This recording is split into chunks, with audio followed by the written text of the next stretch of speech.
Husanov yosh bo'lishiga qaramay kuchli o'yin ko'rsatmoqda Diash. Assalomu alaykum hurmatli tomoshabin. Kanalimizda yangi bo'lsangiz obuna bo'ling va videorolikimizga like bosing. Izohlarda o'z fikrlaringizni qoldiring. Biz boshladik. Bir-biringizdan hurmatda bo'ling va haqorat qilmang. Manchester City klubi himoyachisi Ruben Diash o'zbekistonlik futbolchi Abduqodir Husanov yosh bo'lishiga qaramasdan juda kuchli o'yin namoyish etayotganini aytdi. Husanov hali yosh, ammo juda yaxshi o'yin ko'rsatmoqda. Nottinghamga qarshi bahsda ham u ajoyib harakat qildi, deydi Diash. Ma'lumot o'rnida o'zbekistonlik futbolchi Abduqodir Husanov joriy mavsumda shaharliklar safida 7 ta o'yin maydonga tushdi va bitta gol urishga muvaffaq bo'ldi. Uning klub bilan amaldagi shartnomasi 2029-yilgacha mo'ljallangan.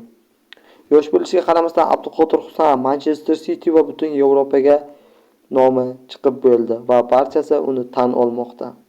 Eslatib o'tamiz, Husanov fevral oyida Manchester Cityda oyning eng yaxshi futbolchisi deb ham topilgan edi. Va bu sovrin uchun kurashda hujumchi Erling Haaland va himoyachi Yoshko Gvardioldan ham ustun keldi.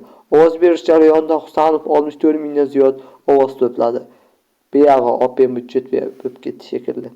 Shu bilan yangiliklarimiz o'zini qo'zg'atdi ketdi. Kanalimizda yangi bo'lsangiz obuna bo'ling, videorolikimizga like bosing va izohlarda o'z fikrlaringizni qoldiring.